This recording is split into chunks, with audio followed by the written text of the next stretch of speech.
Donc voilà, il y a des temples ambulatoires, il y a aussi des autels. Il y a aussi des vêtements sacrés à certaines divinités. Et parmi tant d'autres, j'ai parlé de talit. Souvent les hommes de Dieu prêchent avec les talits, ainsi de suite, beaucoup de choses, des toges. Ils connaissent l'explication. Les profanes peuvent apprécier cela, mais fais extrêmement attention avec ces choses. Même toi, au marché. Il ne faut jamais acheter des statues à mettre dans ta maison. Parce qu'il y a des hôtels ambulatoires, des hôtels qu'on peut trafiquer dans le corps. Même les cheveux des femmes que vous voyez en bonne partie,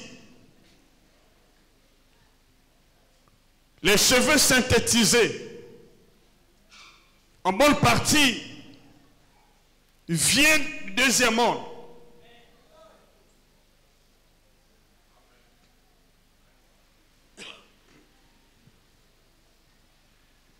Je vous dis sincèrement devant Dieu, même les poupées des enfants, les cadeaux, quelqu'un peut te faire un cadeau, mais c'est un hôtel emballé. Et dès lors que tu prends ce cadeau ou tu prends ce colis, tu ouvres, tu rentres en contact avec l'esprit. On a vu beaucoup de gens qui sont morts à cause de cette histoire. Parce qu'ils n'ont pas compris qu'il y a des hôtels ambulants. Et les hôtels ambulants circulent plus que les hôtels qui sont bâtis dans les lieux secrets. Il y a beaucoup d'hôtels ambulants aujourd'hui. Mais beaucoup de gens n'ont pas assez d'attention pour découvrir cela ou pour voir cela. C'est pourquoi, je vous dis, la vie n'est pas faite pour les hommes et les femmes qui sont distraits. Tu veux marcher avec Dieu, il faut être beaucoup sérieux. Je le dis sincèrement, il faut être beaucoup sérieux. Ça va discerner les esprits. Derrière chaque objet matériel, il y a un esprit. Je dis bien. Derrière chaque objet matériel, il y a un esprit.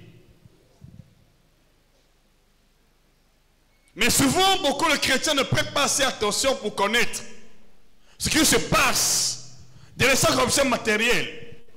Ma prière ce matin est que Dieu t'ouvre les oreilles et t'ouvre l'esprit, que tu sois en mesure de voir dans ta propre maison quels sont les hôtels ambulatoires. Parmi tes vêtements, parmi tes bijoux, parmi tes bijoux. Mais souvent nous négligeons cela, Église. Vous savez, quand tu montes plus en hauteur dans le monde spirituel, le monde ne peut pas te comprendre du tout. Et je comprends pourquoi il y avait ce moment, le prophète Branham était mal compris. J'ai fait la remarque, en bonne partie, je suis mal compris aussi. Quand tu vois beaucoup de choses dans le monde spirituel, on ne peut pas du tout te comprendre. Parce que les gens vont dire qu'il exagère. Je n'exagère pas. Le jour que Dieu te fera grâce de voir ce que je vois, tu auras la conscience plus de ce que je suis en train de dire. Il y a des choses quand tu vois, ce n'est pas un collier, c'est un serpent sur le cou de quelqu'un. Mais beaucoup de gens n'ont jamais vu cela. Et quand tu révèles, on te taxe de tout. Mais ma prière ce matin est que Dieu t'ouvre toi-même les yeux, que tu vois. Tu vois dans ce que tu possèdes quels sont les hôtels ambulatoires dans ta maison, toi. L'église, nous sommes arrivés au temps où la science monte en flèche, où tout devient informatisé, tout devient technique. L'ennemi aussi étudie les manières de corrompre le monde. Mais souvent, beaucoup de chrétiens ne sont pas vigilants. Beaucoup de chrétiens ne sont pas spirituels. Ils voient les choses dans la dimension de la chair. Et voilà pourquoi ça ne marche pas. Il y a des hôtels ambulants. Et il y a plus d'hôtels ambulants que des hôtels implantés dans les lieux secrets.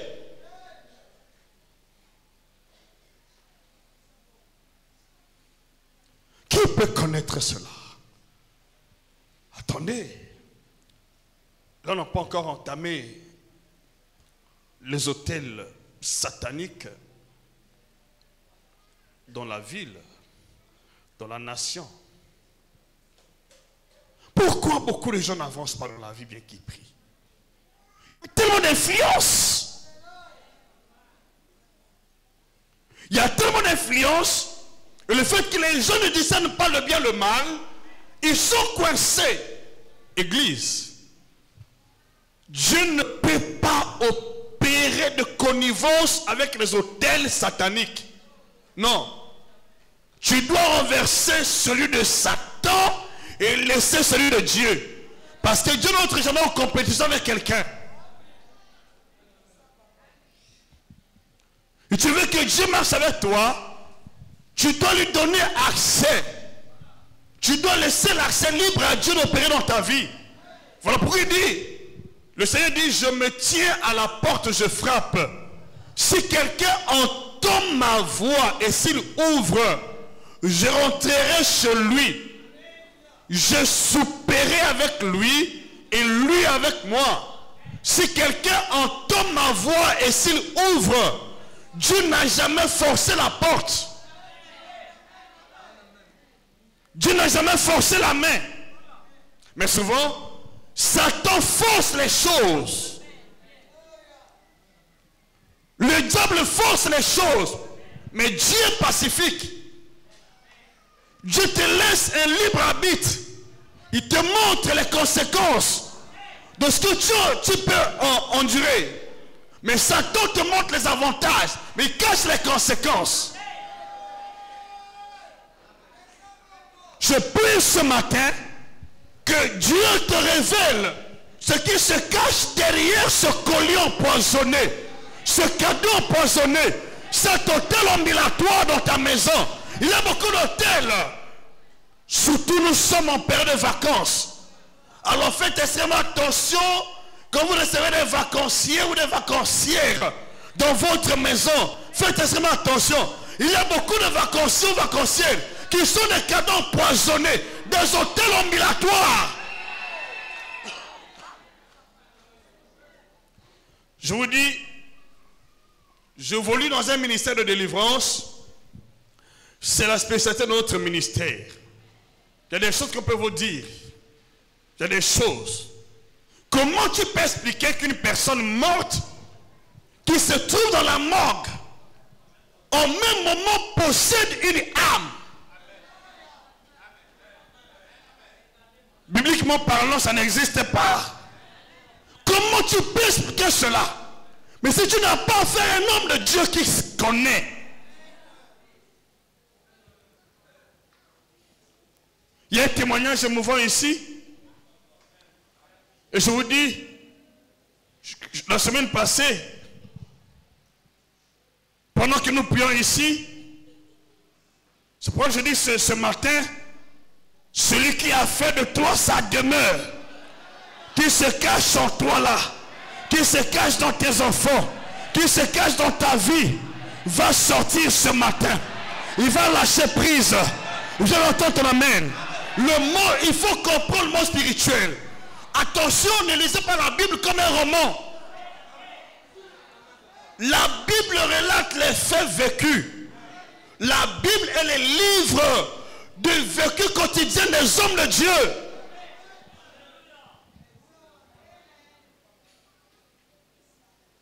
Donc il y a une sœur à nous qui avait une vision claire. Dans cette vision, elle combattait avec un homme. Elle avait renversé cet homme. Le lendemain,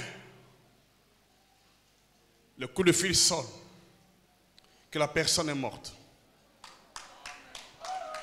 Comment tu peux expliquer ça? C'était une vision. Église, s'il vous plaît. Pense sur ta vie, Claude.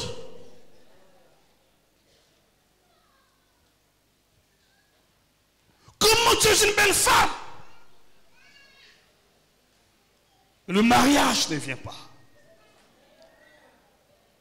Quel est l'autel de ta famille biologique? Quel est le sacrifice sur l'autel de la famille? Nous allons voir cela très bientôt. Voilà pourquoi quand tu viens à l'église, ne sois pas distrait. Ce matin, j'ai dit à maman, j'ai l'impression que beaucoup de gens n'ont pas encore compris notre vision. Oui. Parce que, ne dis pas que je peux dans telle ou telle église. Quelle est la vision de l'homme de Dieu? Parce que chaque homme de Dieu a reçu le mandat de bâtir la vie du peuple selon la vision que Dieu lui a donnée. Oh, la vision que Dieu m'a donnée est de faire paraître l'église, c'est-à-dire toi et moi devant lui, sans tâche, sans défaut ni ride. Donc, je ne peux pas comparer cette vision-là à d'autres églises. On n'a pas le même mandat. Voilà pourquoi à la maison, ne te compare pas à un frère ou une soeur qui prie dans une autre communauté. Non, ce n'est pas la même vision. J'ai reçu la vision de te faire paraître devant Dieu. Mais je ne sais pas la vision de tel ou tel homme de Dieu. Quand tu veux marcher dans cette commission-là, examine ta vie. Est-ce que j'accomplis la vision? Est-ce que je me force à apparaître devant Dieu sans tâche, sans défaut ni ride? C'est ça la vision. Je dois m'examiner. Tous les jours, j'examine mes pensées. J'examine mon langage. J'examine mes actes, les actes que je pose. Est-ce que je parais chaque jour devant Dieu sans tâche? Parce que nous sommes censés bâtir nos vies. Comment? Sans le modèle révélé par Dieu dans la vision. Chaque jour, tu dois paraître devant Dieu. Tu dois bâtir ta vie de façon que les tâches, les rides, les défauts s'écartent de ton chemin et de ta vie. Si on ne comprend pas cela, on peut pas prier. L'église n'est pas d'abord cet édifice. L'église est d'abord une personne spirituelle avant d'être physique et morale.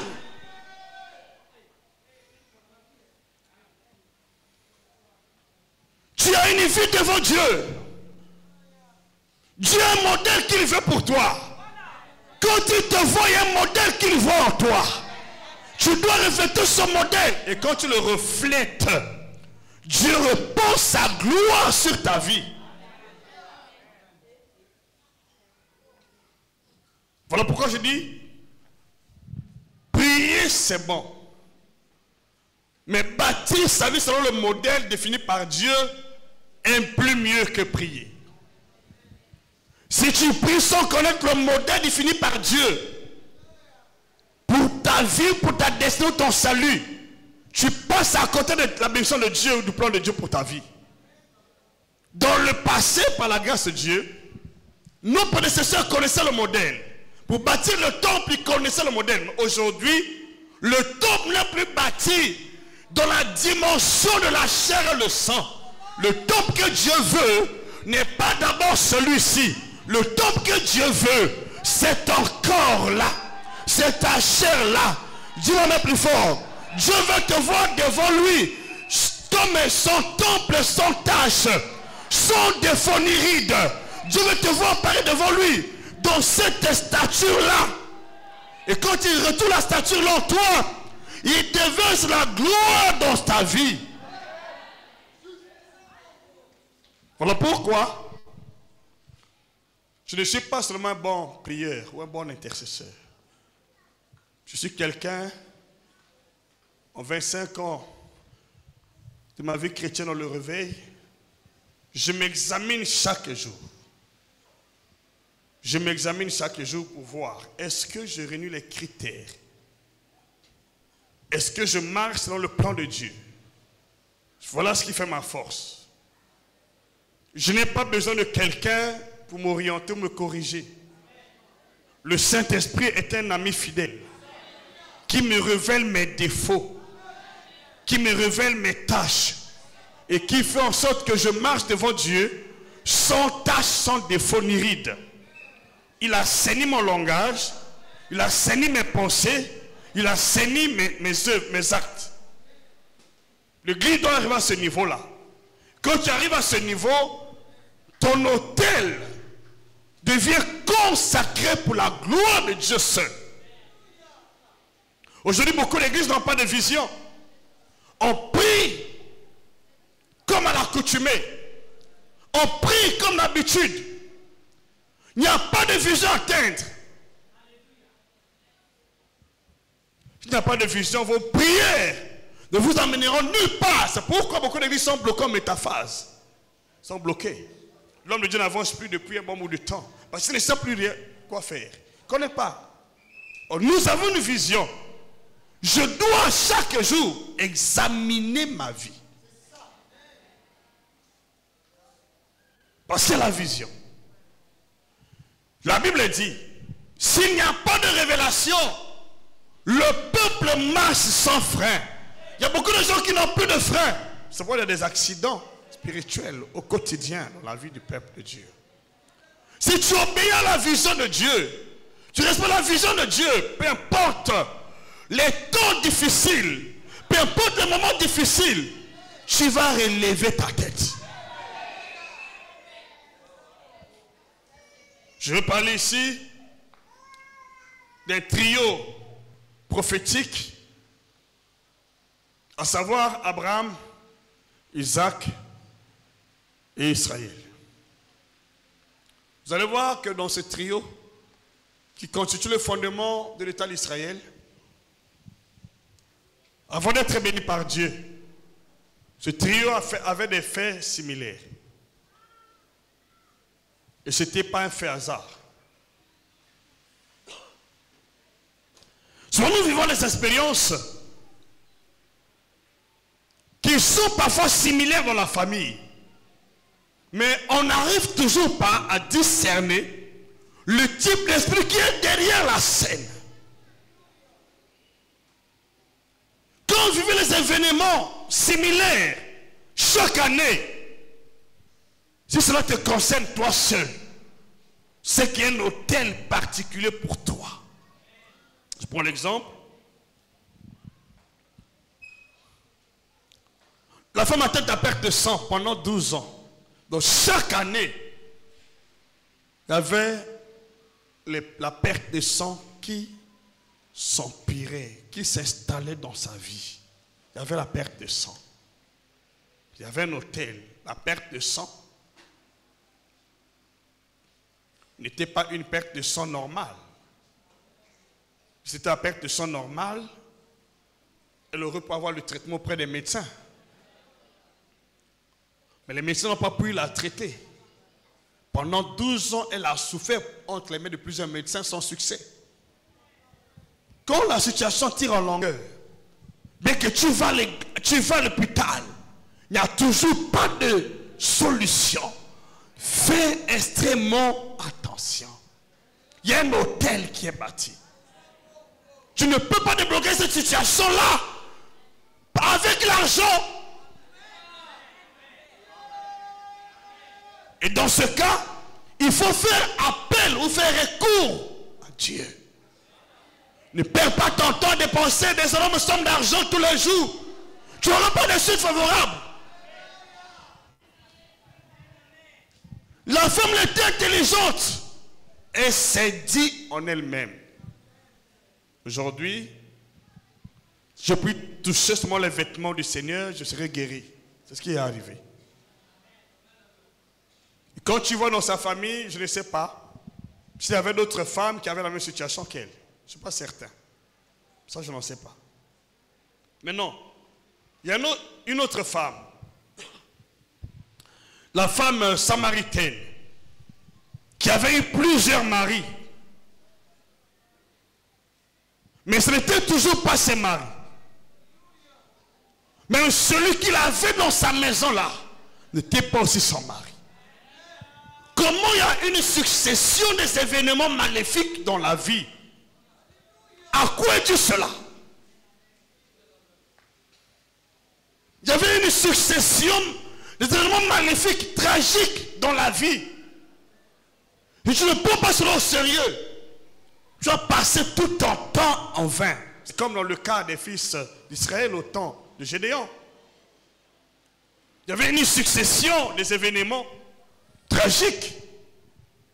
Mais beaucoup de chrétiens ne prennent pas conscience. Pourquoi ma situation perdure?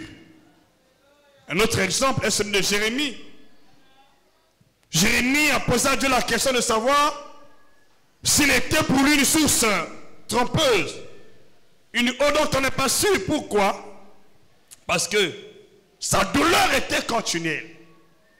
Et sa plaie était presque incurable.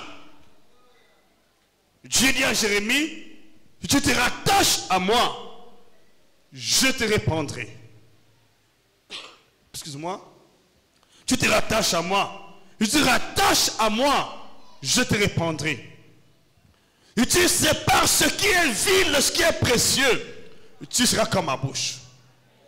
Où était la solution de Jérémie? La solution n'était pas au ciel. La solution était auprès de Jérémie.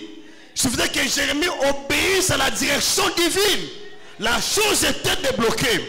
Donc je peux dire que l'autel qui a attiré les malheurs dans la vie de Jérémie était son détachement de Dieu. Premièrement. Et deuxièmement, c'était le fait que Jérémie n'a pas séparé ce qui est vil de ce qui est précieux. Donc il y avait une confusion entre le bien et le mal dans sa vie.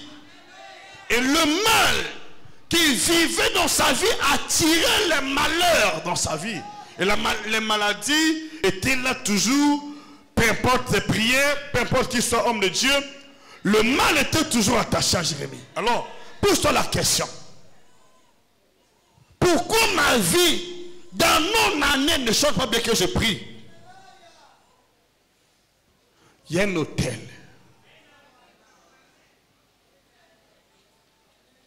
Il n'y a pas de bonheur avec Dieu sans un autel.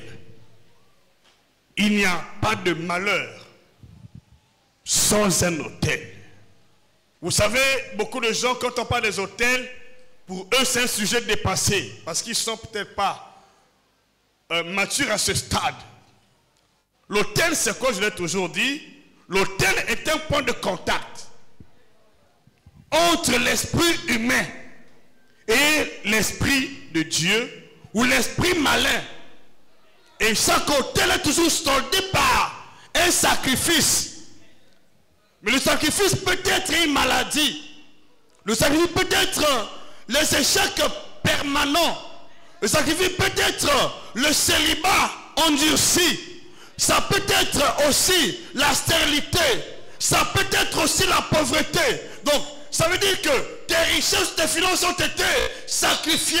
Bien que tu travailles durement, tu ne peux pas t'enrichir un seul instant jusqu'à ce que l'autel soit renversé. Qui me donne le meilleur des amens. Demande-moi, mon frère. Dieu peut changer ton histoire pourvu que tu comprennes. Ne prie pas, ne perds pas ton temps à prier assidûment, c'est bien. Mais si l'autel maléfique est là, rien ne va changer. Jérémie priait, mais rien n'a changé. Jérémie priait. Jérémie priait. Jérémie priait, rien n'a changé. Un autre exemple est celui de l'apôtre Paul. Paul, il dit, il priait, il a prié 3 fois. Il a prié 3 fois le Seigneur. Parce qu'il y avait une échade dans sa chair. Il dit, Seigneur, si c'est possible, éloigne de moi cette échade. Le Seigneur dit, ma grâce te suffit. Et Paul avait compris que cette échade était mise dans sa chair pour l'empêcher de s'enorgueillir. Donc je peux dire qu'il y avait un sentiment d'orgueil qui était un autel qui attirait cette échade dans la chair de Paul. Pour que la situation s'arrête, il faut détruire l'autel de l'orgueil.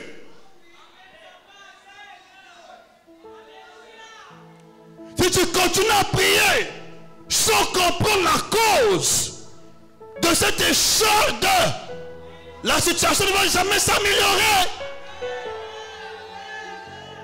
Aujourd'hui, beaucoup de gens prient, mais sans chercher la vraie cause de leur situation. Ils prient beaucoup, mais cela est dû à quoi? Quelle est la cause principale ou fondamentale de ce mal qui va et revient? Je prie ce matin par la grâce de Dieu que Dieu te révèle la cause principale de ce mal qui ne va toujours pas, de cette maladie qui va, qui revient, qui devient chronique dans ta vie, dans la famille. Peut-être tout le monde de la famille sous la même maladie, mais pas la même maladie. Ma soeur, mon frère, ne prends pas ça à la légère. Il y a un hôtel. Et lorsque l'hôtel est familial, les faits sont similaires auprès de tout le monde de la famille. Lorsque l'hôtel est individuel, les faits sont aussi individuels. Dans la famille, on peut avoir une personne qui subit ce sort, mais les autres sont épargnés. Dans un pareil dessin, tu dois examiner ta vie parce que la situation t'incombe toi seul. Église, je vous l'ai dit, nous sommes africains. Nous ne sommes pas des Européens ici. L'Afrique a ses réalités. L'Afrique a sa culture. L'évangile que je prêche ici ne peut peut-être pas être accepté en Europe. Mais aussi en Europe, les hôtels. Ah oui, je le confirme. Ils sont selon les leçons occultes. Ils ont des pratiques. D'abord, la franc-maçonnerie vient d'où? La franc-maçonnerie n'est pas une culture africaine. La franc-maçonnerie est une culture occidentale qui vient de l'Occident. Tu vois au Bénin par exemple, il y a le vaudou. Tu vois au nord là-bas, il y a le Njobi. Je connais peut-être seulement. Mais ce n'est pas seulement ça. Il y a beaucoup de choses similaires. Dans chaque département, dans chaque région, dans chaque famille, il y a des totems. Tout le monde, la famille ne touche pas au serpent. Ne mange pas la tortue. Ne mange pas l'anguille ou tel poisson. Pourquoi ces interdits?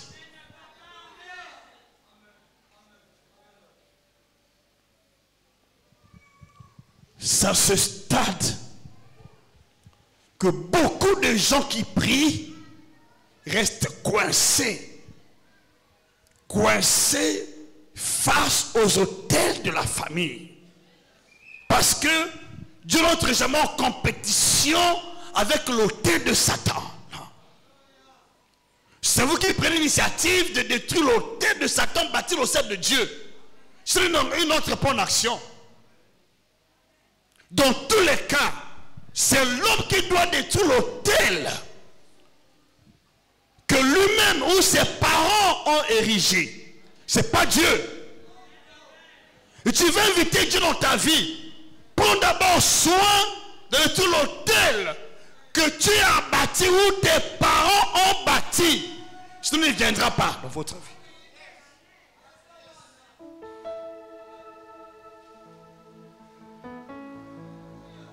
Nous prions beaucoup Dieu dans notre nation. Et je vous dis, la semaine prochaine, elle sera explosive. Nous allons pas des hôtels dans les quartiers, dans les ruelles. L'église, on doit prendre conscience. Tu vois certains quartiers ici, les jeunes ne réussissent pas. Les jeunes sont les bandits, les bandits. Les jeunes sont les drogueurs.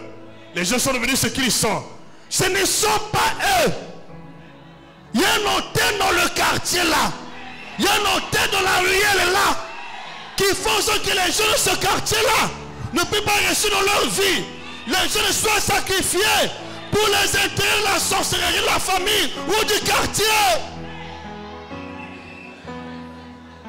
Oui, Mais nous sommes là. Si l'Église ne prie pas pour ces choses, le phénomène bébé noir va continuer. C'est spirituel.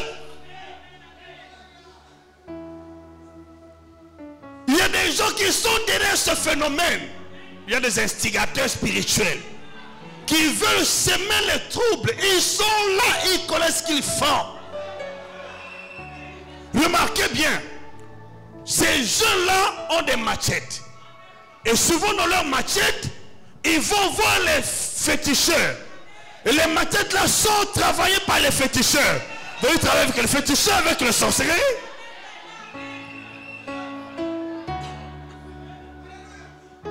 Ce ne sont pas des simples machettes. Il y a beaucoup d'autres qui se dépassent, qui vont jusqu'à Sibiti. Travailler les machettes. Bon, qui est derrière la machette? C'est un hôtel de sacrifice humain.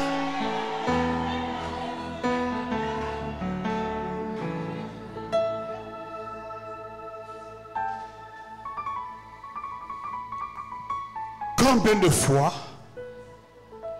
on a prié pour arrêter les mauvaises choses dans nos familles?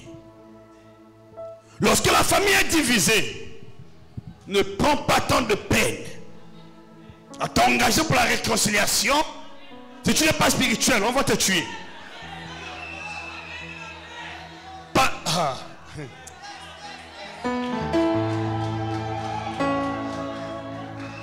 Tu sais, la technique satanique est de diviser pour mieux régner. Ce qui divise les familles, vérifie bien leur éthique, vérifie bien leur identité. Ils ont la main dans la pâte.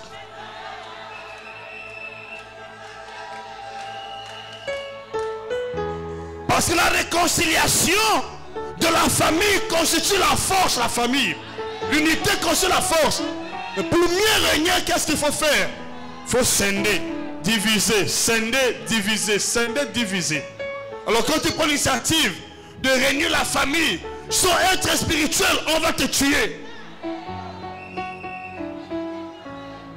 Remarque comment le parti, je sais que tu peux témoigner sur là. Dans beaucoup de familles, quand tu commences à aider les autres, tu commences à aider les autres, attends-toi des combats contre ta vie. On va te dire, qu'est-ce que tu veux montrer aux gens? Qu'est-ce que tu veux voir aux gens? On va chercher à t'éliminer physiquement. Mais quand tu viens à l'église, tu amènes les membres de la famille à l'église. Ce sorcier, la famille là, va s'acharner contre toi. Parce que tu es en train d'annuler leur dessein, leur plan. Remarquez bien la famille.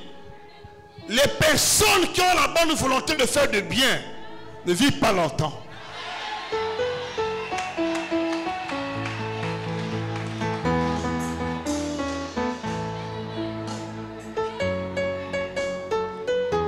Je peux pour toi dans la famille. Dieu va te donner la protection divine. Tu vivras longtemps dans la famille. Ceux qui veulent te tuer vont mourir à ta place. Dans le nom puissant de Jésus. Pose-moi la question. Pourquoi vous voulez tuer Joseph? Parce que Satan voyait son étoile. C'était un sauveur pour l'humanité. Il fallait tuer avant que le plan s'accomplisse. Pourquoi s'enchaîner contre David, par ses frères ou par le roi Saoul? Quand tu fais le bien sans être protégé, ta vie est exposée.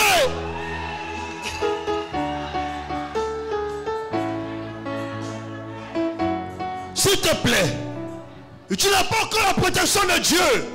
Ne sors pas ta tête. Protège ta tête. Oui, il faut être à la limite de la sagesse de Dieu. Ne montre pas aux gens que tu as de l'argent. On va te tuer avant le temps. Mais tu ne mourras pas au nom de Jésus. Tu vas vivre au nom de Jésus. Ceux qui veulent te tuer à cause de la haine, vont tomber à ta place, vont mourir à ta place. Dans le nom de... Le plan de Dieu va s'accomplir dans ta vie. Personne ne pourra arrêter cela. Dans le nom puissant de Jésus-Christ. Quand tu as de bonnes initiatives, tu veux aider, ce n'est pas mauvais. Tu dois te rassurer que je suis puissant.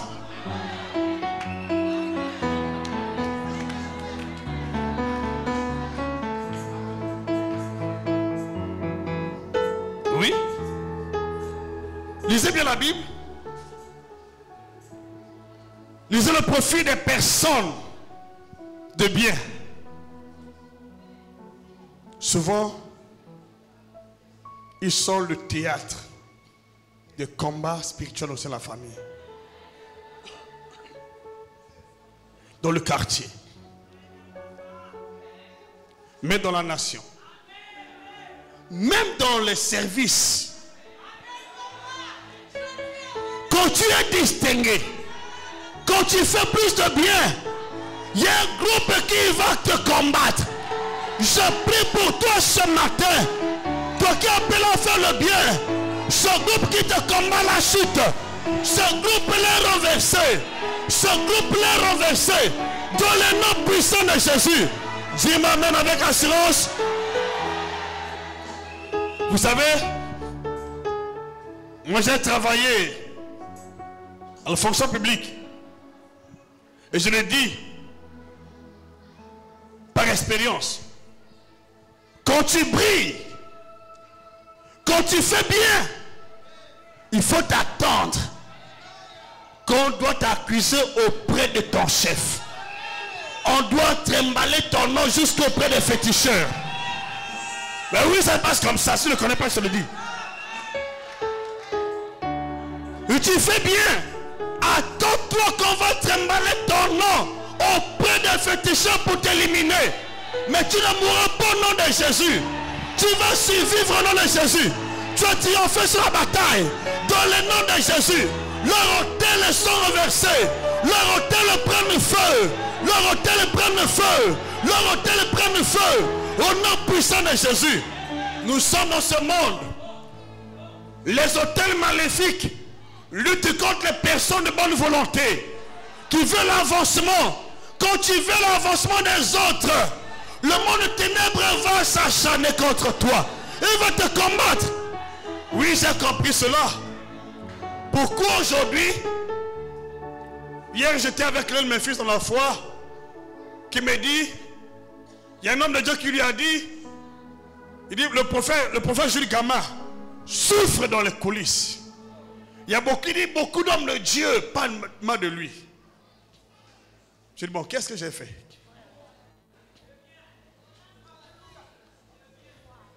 Ils parlent mal de moi, bien sûr, qui montrent leur œuvre. Qu'est-ce qu'ils font pour le bien-être de l'église? Il me l'a dit en face.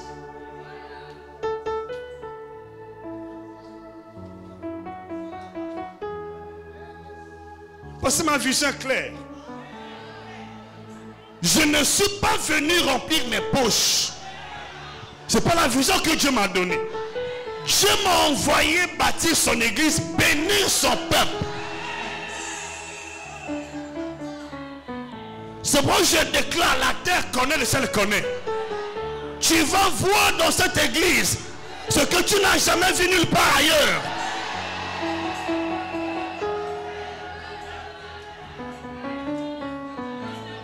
Dieu m'a envoyé comme un modèle. Un modèle d'inspiration pour nombreux. Et je comprends mon combat. Mon combat n'est pas un combat que je subis à cause de mes défauts ou à cause de mes fétiches ou à cause de quoi que ce soit. Mon combat est un combat de jalousie.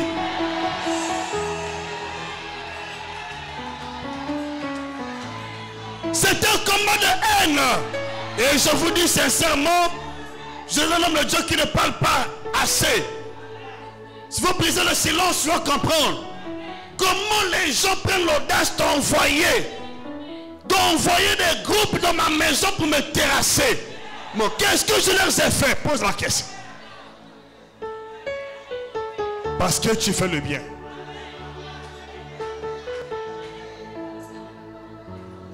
Parce que tu fais le bien. Et c'est pas de sonner toutes ces personnes qui m'accusent. Qu'est-ce qu'ils me reprochent? Qu'est-ce qu'ils ont vu? S'ils m'ont vu dans une maison qui publie les photos, qui amènent les photos. S'ils m'ont vu avec la femme de X ou Y, qui amènent les preuves. S'ils m'ont vu dans l'hôtel avec une soeur, qui amènent les preuves. Il n'y a pas de preuves.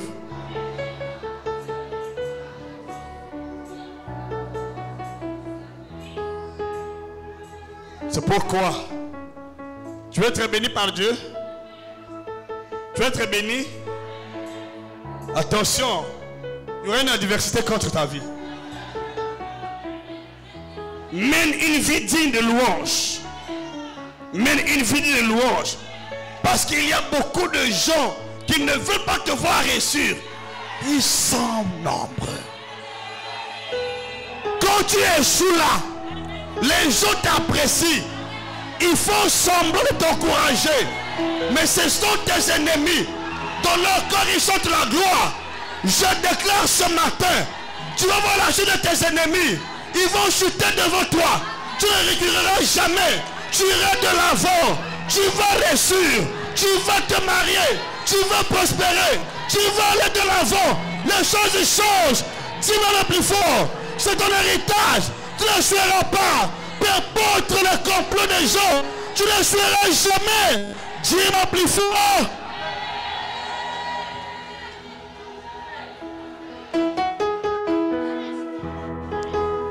Il y a des combats que toi tu fais face à cause de ton étoile.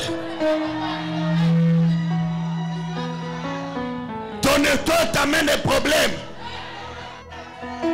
Ne recule pas un seul instant. C'est à cause de ton étoile. C'est ton étoile là qui brille beaucoup. C'est ton étoile là qui brille beaucoup. C'est ton étoile qui brille beaucoup. C'est ton étoile qui brille beaucoup. Suscite la jalousie de ceux qui n'ont pas la même dimension d'autorité, la même étoile que toi. C'est ton étoile qui attire les batailles. Alors tu ne dois pas te décourager, Médina. Tu dois t'encourager. T'élever encore le plus davantage dans la prière. Tu ne seras jamais un seul instant. Tu vas rester dans ta vie. Tu vas mettre toi ici.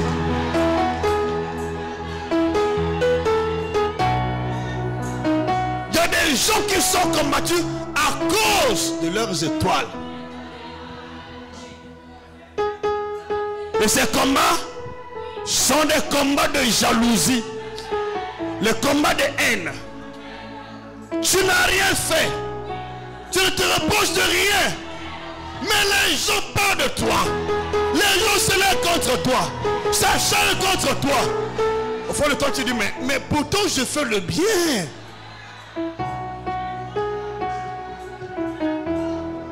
Quel mal qu'Abel avait commis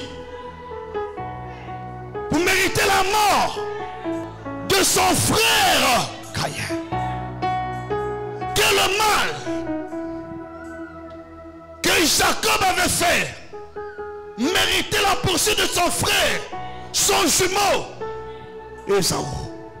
Quel mal que David avait fait pour mériter le combat contre le roi Saoul. Quel mal que Joseph avait fait pour que ses frères puissent l'haïr.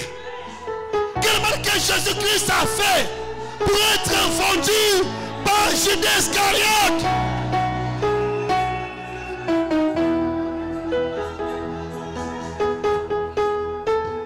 Alors écoutez-moi. Dans chaque famille, il y a des autels. Et les autels de la famille s'acharnent plus contre les personnes qui ont la prééminence, qui ont une étoile plus que ceux des autres. Ce sont des cibles des autels de la famille. Ah oui. Oui. Là tu as compris. Pourquoi c'est toi? Pourquoi c'est toi? Pourquoi c'est toi? Pourquoi c'est Isaac? Pourquoi ce n'est pas Esaü? Pourquoi ce n'est pas Ismaël? Pourquoi pas Ismaël? Pourquoi pas Ismaël? C'est le fils aîné. Pourquoi c'est Israël? Pourquoi c'est Israël qui est au centre des combats? Qu'est-ce que ce peuple a fait? Pourquoi Israël, au cœur des combats multiformes, entouré par les ennemis, qu'est-ce qu'Israël a fait? Ma soeur, ne pleure pas. Tu ne pries pas Dieu mort. Tu pries un Dieu vivant. Un Dieu tout-puissant. Un Dieu comparable. Confie-toi à lui. Ton histoire va changer. Tu n'es pas né pour souffrir. La souffrance est pour un temps. L'histoire va basculer. Le temps est arrivé. Tes ennemis vont subir la honte et la misère. Au nom puissant de Jésus. Il n'y a pas notre secret. Brise l'autel. Brise l'autel. Brise leur autel. Parce que leur force est dans leur autel. Lorsque leur autel est brisé, ils ne peuvent plus t'attaquer avec le succès. Brise leur autel. Il n'y a pas notre secret. Comment Dieu a béni Abraham? Abraham était victime. Je vais lire ça très bientôt. Comment Dieu a béni Abraham? Comment Dieu a béni Abraham? Comment Dieu a béni Abraham? Si toi tu as possède Abraham, fais attention. Ne te plains pas. Pourquoi les gens s'acharnent contre moi? Moi je leur donne ce que j'ai. Moi je leur fais du bien. Mais pourquoi c'est toujours moi? Ne pleure plus sur tes larmes.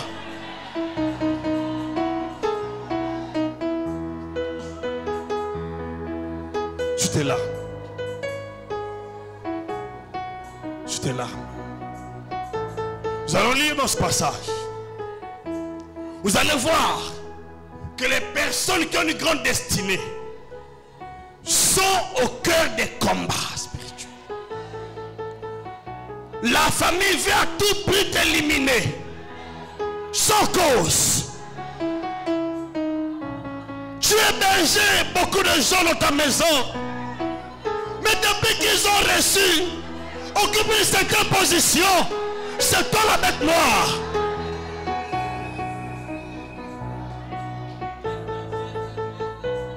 Il y a un esprit, il y a un hôtel, il y a un hôtel, il y a un hôtel, il y a un hôtel. Et je veux que vous compreniez ceci. Église, je parle avec un cœur rempli de douleur, de compassion. Pourquoi c'est toi? Pourquoi c'est toi? Pourquoi c'est toi? Moi là, je suis passé par là. Je prie ce matin que Dieu te délivre de cet hôtel qui veut de ta chair, qui veut de ta peau, qui veut de ta vie. Dieu te délivre aujourd'hui de cet hôtel au nom puissant de Jésus. Dis-moi mais plus fort. Amen avec assurance. Plus tard que je continue, ne pleure plus. Il y a un temps pour cette chose. Connais l'autel de la famille. Détruis cet hôtel. Peu importe les batailles, ne l'occupe pas sur les temps. Va de l'avant. C'est toi, Wilcom. Titemo. Titemo, c'est toi. C'est qui? Wilcom. Salut, bienvenue. J'entends le nom de bienvenue. T'as dit, Dieu t'a réservé une surprise. Maintenant c'est le temps que tu rentres dans les parvis de Dieu. Tu es le bienvenu. C'est temps d'arriver. Ne pleure pas. Donne ton cœur tout entier à Dieu. C'est temps d'arriver. Beaucoup de gens qui te combattent vont pleurer à ta place. Ils se montent à ta place. Vont gémir à ta place. Vont gémir à ta place. Vont gémir à ta place. Au nom de Jésus. Parce que j'ai une chose à son temps. Oui, il y a un temps. La force de la sorcellerie, c'est l'autel.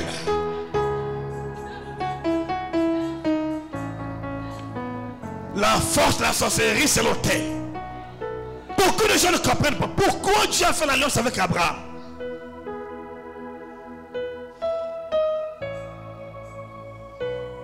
Quand il fait l'alliance avec Abraham, parmi les descendants d'Abraham, il y en a eu ceux qui sont appelés circoncis et d'autres incirconcis.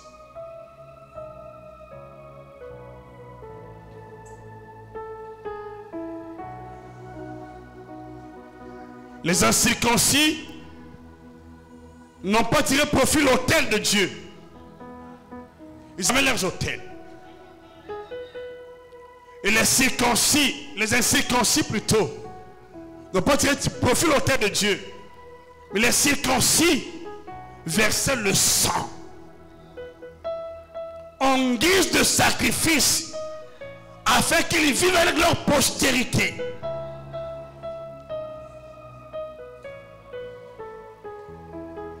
Il y avait l'autel qui recevait le sang de la postérité d'Abraham.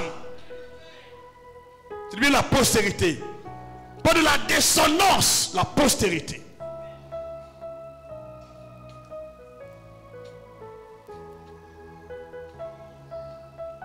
Pourtant l'ancêtre c'est Abraham. Mais d'Abraham, il y a une postérité et une descendance.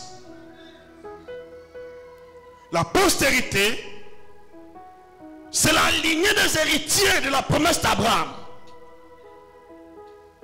La descendance, ce sont tous qui sont sortis des entrailles d'Abraham sans héritage.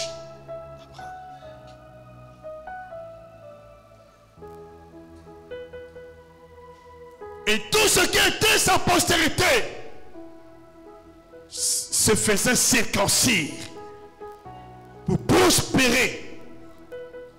Dans le cas contraire, il mourrait.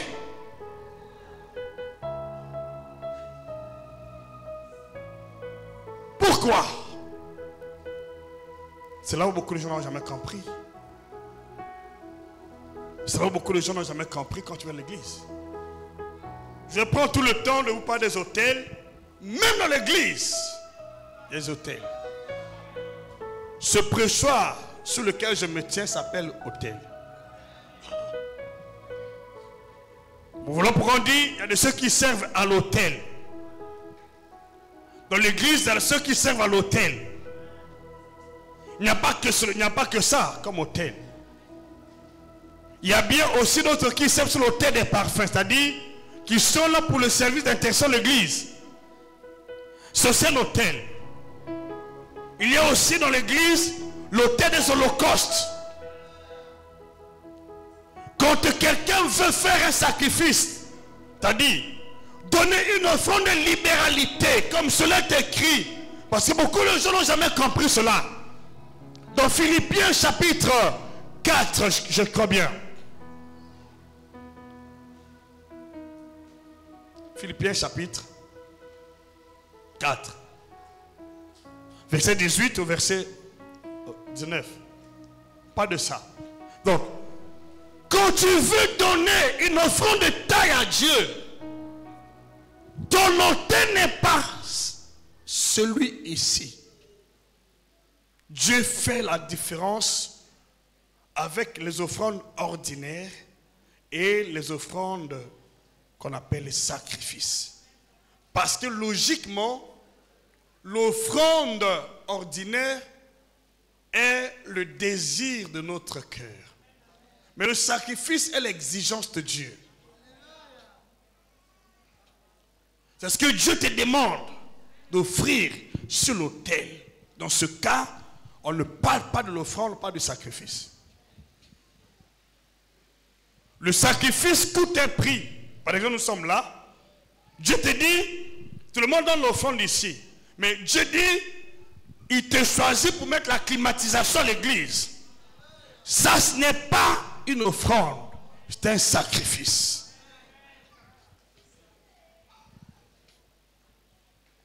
Et ton traitement sera différent de celui de ton frère qui a connu toi ou ta soeur. Dieu te choisit pour mettre tout le plafond. Ça, c'est un sacrifice que nous faisons. C'est ce qui fait la différence. Pendant 8 ans, nous nous sommes sacrifiés pour que cette maison soit élevée. Vous prenez tout ce que Dieu vous donne, vous donnez à Dieu.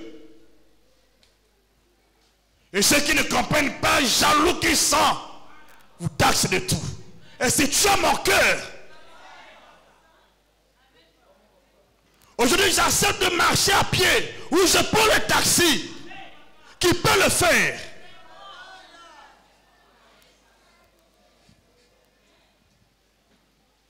Hier, j'étais à une conférence des hommes de Dieu. Ils étaient surpris de me voir dans un taxi qui accompagne l'apôtre Ora.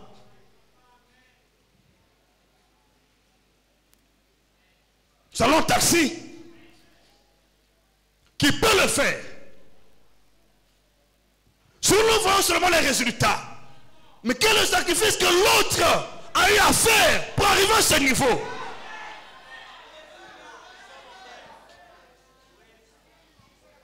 Quel est cet homme de Dieu qui peut accepter 8 ans ou plus d'années sans inviter son compte, sans acheter des parcelles pour lui, sans faire voyager ses enfants, sans aller en étranger? Mais tu es toujours là avec le peuple.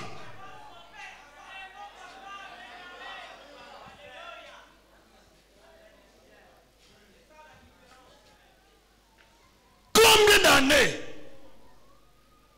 Je dis les voyages ne me concernent pas. Les vacances ne me concernent pas. Bâtir ma maison sans second plan. Acceptons le sacrifice que Dieu nous a imposé à demander. Et quand Dieu te bénit, ceux qui n'ont pas la maturité que tu as vont te taxer de tout. Finalement, nous servons quel Dieu? Si c'est le Dieu d'Abraham, attention, il n'a pas changé. L'autel de la bénédiction d'Abraham, il reste le même.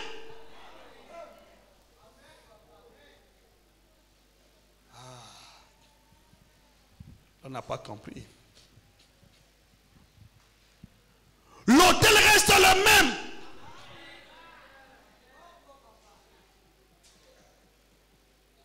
Mais les époques ont changé. Les temps ont changé. Mais l'autel reste le même. Et le sacrifice est devenu parfait. Donc, si les gens sont pauvres aujourd'hui, si les gens échouent aujourd'hui, c'est parce qu'ils ne connaissent pas le mystère de l'autel.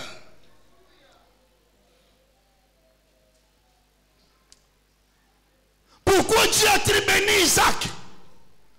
Parce qu'Isaac a beaucoup prié, n'est-ce pas? Il a beaucoup jeûné, n'est-ce pas? Pourquoi? Alors je prie que Dieu nous fasse grâce que nous comprenions ces vérités. Voilà pourquoi vous allez voir la similitude des faits maléfiques dans la vie d'Abraham, Isaac et Jacob. Mais aussi, ce qui est avantageux, il y a aussi une similitude des faits bénéfiques dans la vie d'Abraham, Isaac, Israël. Pourquoi cela? Tu peux changer ton statut si tu comprends le message. Raison pour laquelle Jésus-Christ est venu nous donner quoi? La bénédiction de qui? Abraham. C'est le même standard de vie d'Abraham qui continue jusqu'ici. Mais malheureusement, je bénis Dieu pour notre Père, l'évêque David de l'époque qui a compris ce message et qui l'a exploité. Aujourd'hui, je peux dire que l'évêque est l'homme de Dieu le plus riche de l'Afrique. Le plus riche de l'Afrique. Qu'est-ce qu'il a fait? C'est l'obéissance au principe. L'obéissance aux lois divines. Il fait n'est pas de prier. Comprends d'abord avant de faire quoi que ce soit avec le Seigneur. Et sinon tu vas faire, mais en vain. Alors on va lire quelques versets bibliques par la grâce de Dieu pour que vous compreniez l'essentiel. Ouvre ta Bible. Genèse. Genèse chapitre 12. Verset 1 jusqu'au verset 4.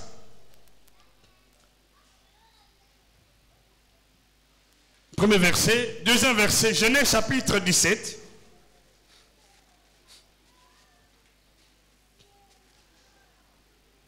Verset 13. Verset 14.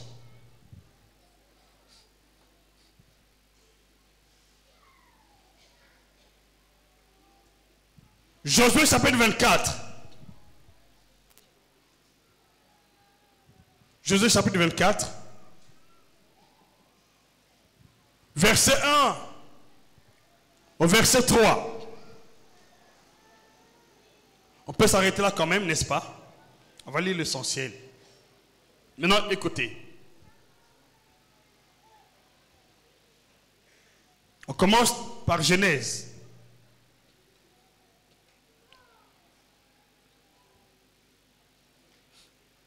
Genèse chapitre 12.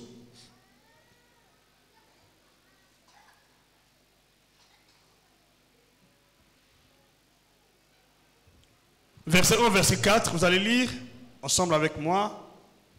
Ouvre ta Bible. Maintenant, prends ta vie au sérieux, s'il te plaît. Ne mène pas ta vie comme étonné de la famille de Tikaya. Tu n'auras pas d'avantage. Dieu a changé notre statut. Il a changé notre autel.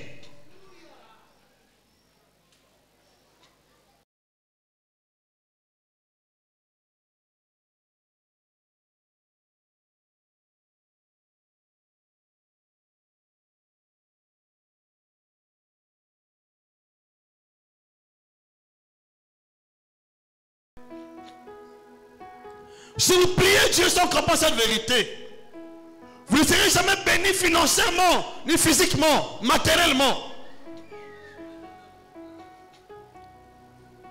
Jésus-Christ a dit aux Juifs, si vous êtes les fils d'Abraham, vous devrez faire les œuvres de qui? D'Abraham. Quelles sont les œuvres d'Abraham? Ok. Genèse chapitre, on va lire le verset rapidement. Donc Genèse chapitre 12 verset 1. On doit aller un peu vite par rapport à notre temps. Genèse chapitre 12 verset 1. Prenez trop de retard, vraiment. Genèse chapitre 12 verset 1, je vais lire. Ah, ça en fiche quand même. La Bible dit, l'Éternel dit à Abraham, pas à Abraham, Abraham,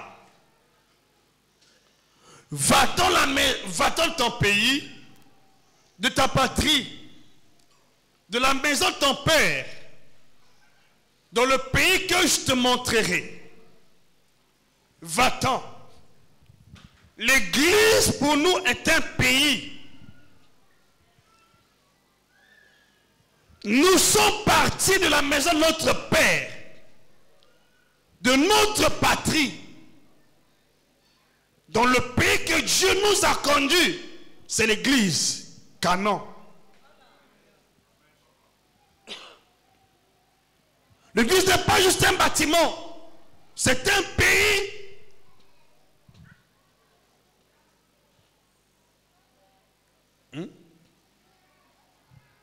C'est un pays, Église.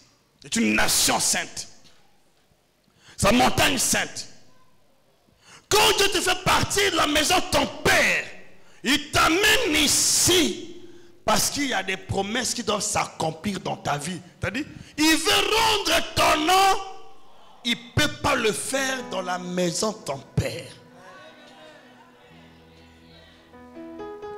Ne vois pas l'église comme une maison ordinaire. Non. C'est notre terre sainte. C'est notre Cana. Il dit, verset 2, je n'ai pas encore lu verset 2, qu'est-ce qu'il dit? Je ferai de toi une grande nation. On n'a pas assez de temps pour décortiquer tout ça. Je te bénirai. Donc, lorsqu'Abraham sort, premièrement, Dieu fait de lui une grande nation. Deuxièmement, Dieu le bénit. Troisièmement, Dieu rend son nom grand. Quatrièmement, il fait d'Abraham une source de bénédiction pour les nations de la terre. Pourquoi cela doit être ainsi?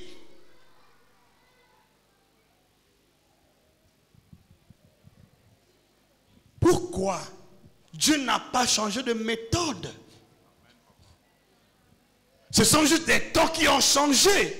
Mais la méthode est conservée. Le fond reste le même.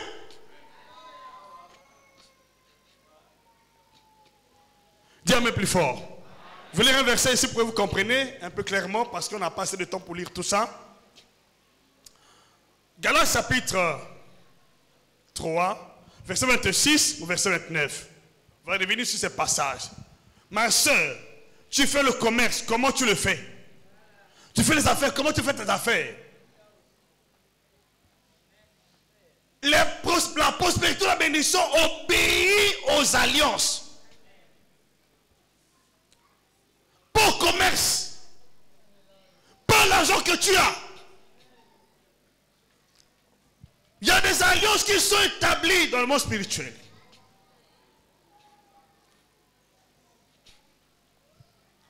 Pour que tu prospères, on doit t'identifier dans le monde spirituel comme étant la postérité de qui? De Chiba. De Chiba, n'est-ce pas? De qui? De toi. D'Antoine. D'Albert. De qui? Voilà.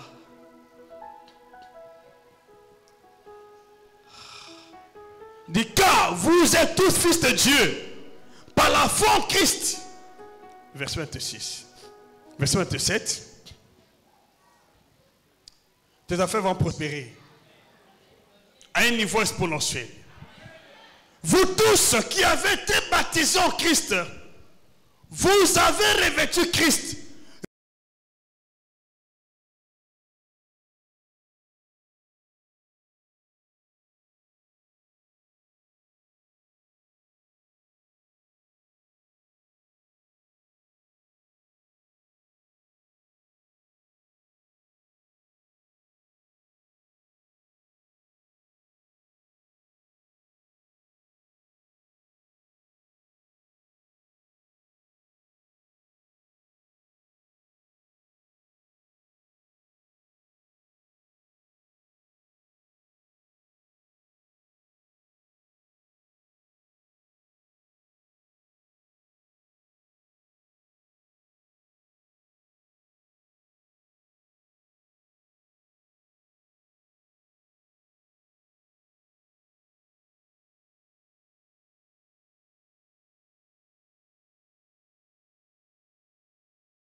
Il n'y a plus de conditions pour ta bénédiction.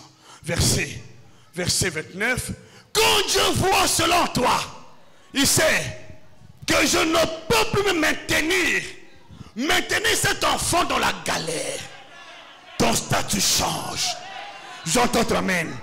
La meilleure façon de prier, c'est de revêtir Christ. Tu dois te rassurer que j'ai en moi qui? Christ. Ce n'est pas que tu as en toi l'esprit de Tatangoudi.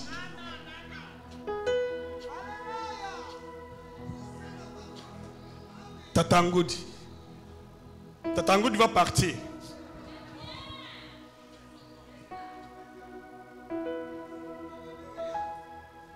Oui. Il y a des corps qui, jusqu'à aujourd'hui, sont réclamés par Tatangoudi. Je ne sors pas. C'est mon corps. Voleur, c'est encore depuis quand? Voilà ce qui se passe. En esprit, Dieu ne te voit pas comme Laurentine. Dieu voit Christ. Si c'est Christ, n'y a-t-il pas d'hôtel? Mais quels sont les hôtels qui concernent Christ?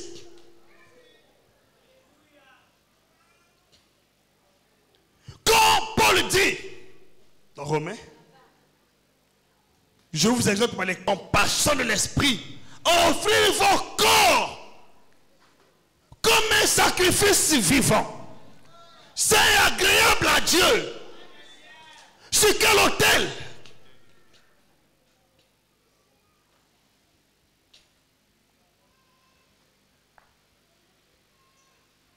C'est ici que beaucoup de gens ne comprennent pas.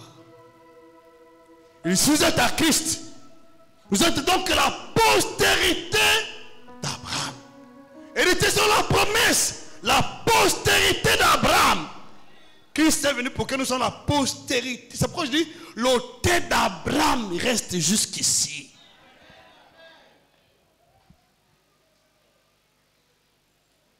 Et la bénédiction d'Abraham reste jusqu'ici. Alors voilà pourquoi on ne donne pas la dîme à cause de la loi de Moïse. Nous donnons la dîme à cause des œuvres d'Abraham. En tant que postérité d'Abraham, Abraham a donné la dîme. Jacob aussi a fait une promesse. Vous donnez sa dîme de tout. Moïse n'était pas encore né. Voilà pourquoi, écoutez-moi, il y a la différence entre le sacerdoce lévitique, qui reçoit la dîme d'Abraham et des enfants d'Israël, et le sacerdoce royal. Celui d'Abraham était un sacerdoce royal, pas lévitique. Le sacerdoce royal conditionné par la loi de Moïse. Mais le sacerdoce royal est conditionné par la loi divine.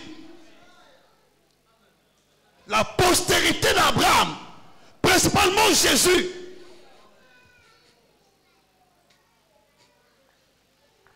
Galates toujours, chapitre 3, versets 13 à 14.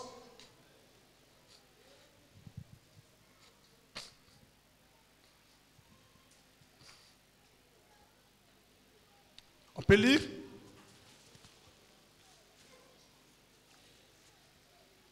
Galates, le même verset, il dit, Christ nous a rachetés et il nous a rachetés de la malédiction de la loi. Nous, on n'a pas parlé des Juifs. Nous a rachetés. C'est Paul qui parle à l'église de Galatie. Christ nous a rachetés de la malédiction de la loi. Comment nous a-t-il rachetés? N'a-t-il pas versé son sang? On peut parler de fusion du sang sans autel?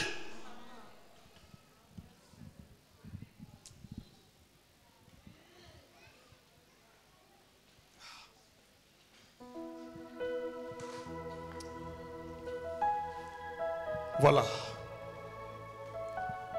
de la malédiction de la loi étant devenu malédiction pour nous. Il y a un hôtel qui a été bâti pour que nous soyons rachetés la malédiction de la loi. Il y a un hôtel qui est intervenu. Et si tu comprends cela, aucune parole de malédiction parentale, aucun hôtel de tes parents ne peut plus te maudire. Parce qu'en Christ, il n'y a ni Lali, ni Teke, ni Bembe, ni Moshi, ni Koulou. Ça n'existe pas. Dieu m'a plus fort.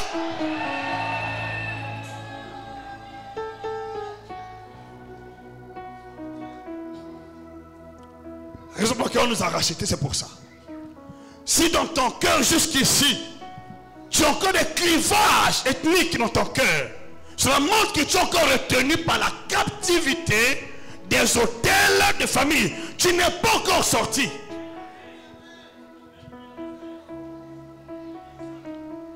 Et même si tu pries dans ce cas-là, il ne peut marcher.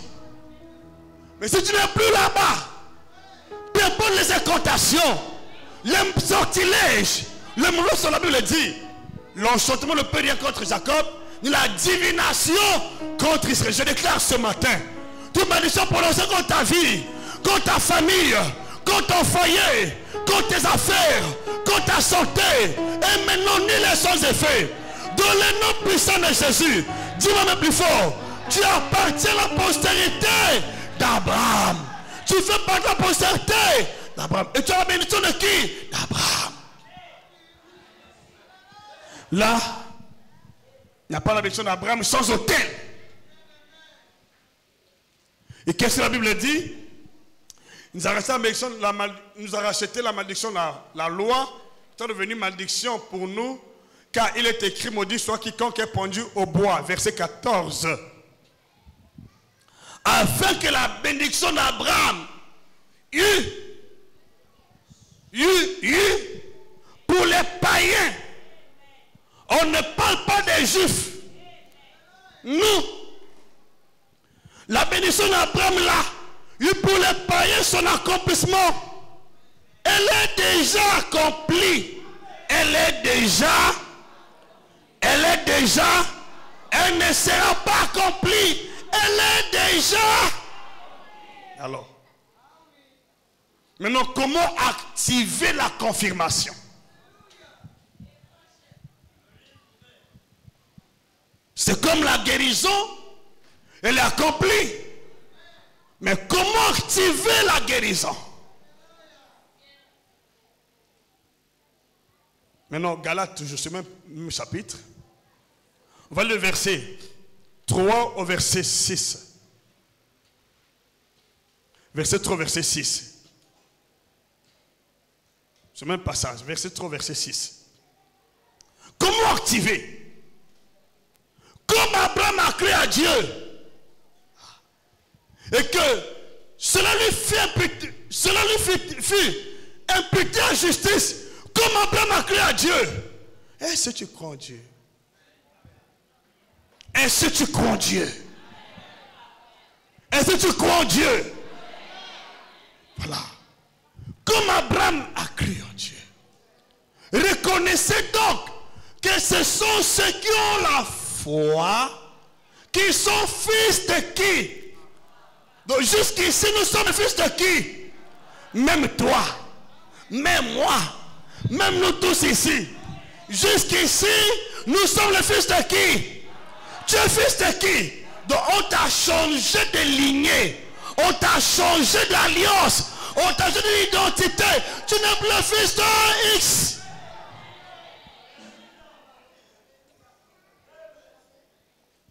Mais ceci se fait par la foi. Quand tu as la foi, Dieu ne te voit plus comme le fils de Gama. Tu ne vois plus le fils de Tchikaya, de Tchulemba, d'Ibwanga. Non, il te voit comme le fils de qui? Ou la fille de qui? Dis-moi même plus fort. De qui? De qui? De qui? De qui? Est-ce que c'est vrai? Est-ce que c'est vrai? C'est vrai ça?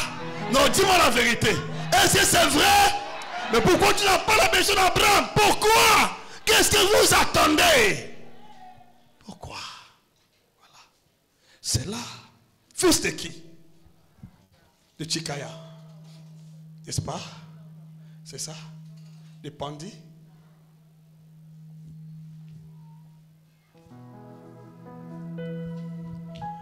Dans tes pensées quand tu pries, il y a quel logiciel qui imprime tes prières?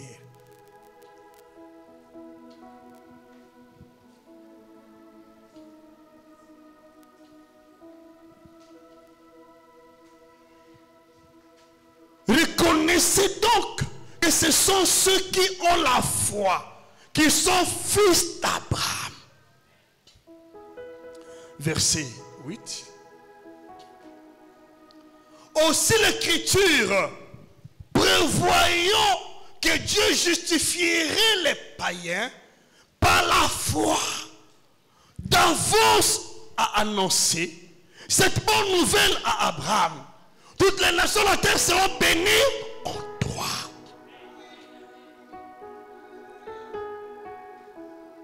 Verset 9.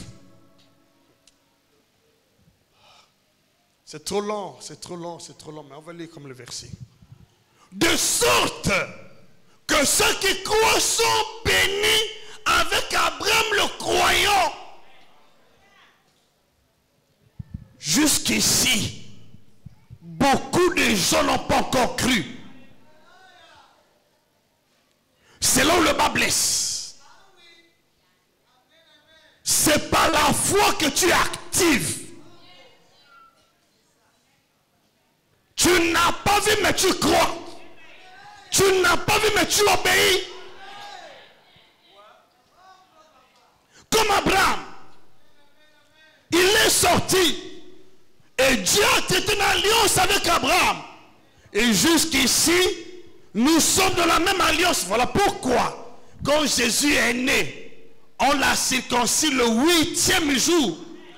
Pour faire partie de la même alliance de Dieu avec Abraham dans la chair. Donc, Jésus a versé son sang comme sacrifice sur l'autel de la circoncision pour faire partie de la postérité d'Abraham. Ça, ce n'était pas pour l'accomplissement ou pour notre rachat. Non. Le sang de Jésus s'est répandu pour deux buts.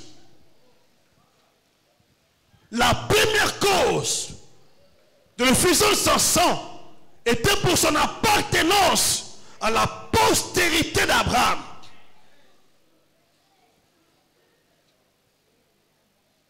N'était pas pour le rachat à l'humanité. Et la deuxième effusion du sang de Jésus était pour le rachat à l'humanité.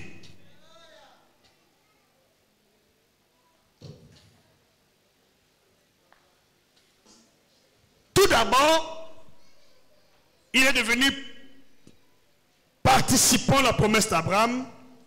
On entend dans l'alliance, je vais lire cela, on entend dans l'alliance. Et deuxièmement, après avoir été devenu participant, il a répandu son sang pour te racheter, me racheter, nous racheter et faire de nous la postérité d'Abraham par la foi en lui.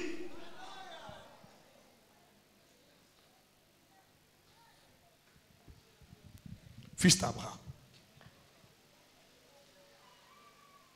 C'est ici que tu comprends cela. Les autels de la famille n'ont plus pouvoir sur ta vie. Mais tu vas réclamer ton identité. Je parle aux esprits de la famille. Moi, Jules Gama, je suis racheté. Je ne vous appartiens plus. J'ai un autre autel. Mon père s'appelle Abraham. Mon père s'appelle Isaac. Mon père s'appelle Israël. J'ai un autre autel. Ne touchez plus à moi. Ne touchez pas ma vie. Ne touchez pas mes enfants. Ne touchez pas ma bénédiction. Ne touchez pas ma carrière.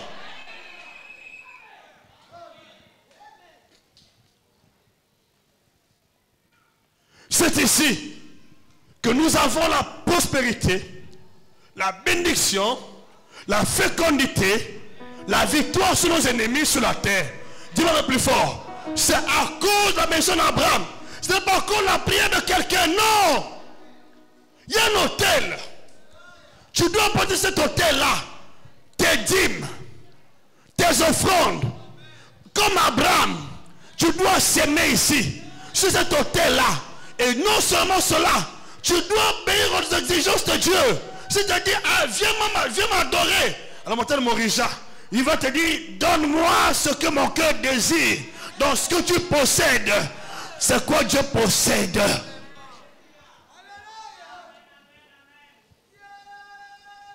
C'est ici. Pourquoi Dieu a changé l'alliance d'Abraham? Ça nous allons voir. Nous sommes arrivés à la fin. J'espère qu'on va continuer prochainement. Je lis quand même l'essentiel que vous comprenez. Lisez ces quelques versets par la grâce de Dieu. Genèse chapitre, on va lire ça rapidement. Genèse chapitre 11, verset 30. C'est à cause de ça. À partir d'aujourd'hui, je déclare que la malédiction s'est arrêtée pour tout dans ta vie. À partir d'aujourd'hui, personne ne peut te maudire. Ceux qui vont te maudire sont maudits par le Dieu d'Abraham. À partir d'aujourd'hui, la promesse de Dieu s'accomplit sur ta vie. Ta descendance et tes enfants pour toujours. Au nom puissant de Jésus. À partir d'aujourd'hui, je t'ai béni à l'extrême. Tu n'es plus stérile. Tu es fécond comme Abraham. Prends bien tes droits. Réjouis de tes droits. Réclame tes droits. Revendique tes droits. Je lis Genèse chapitre 11.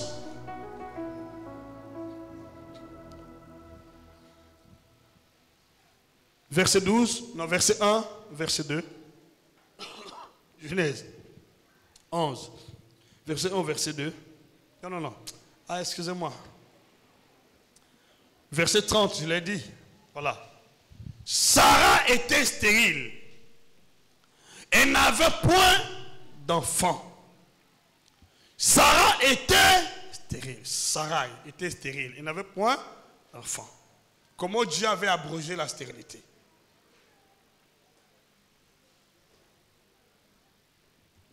Comment Dieu avait abrogé sa stérilité?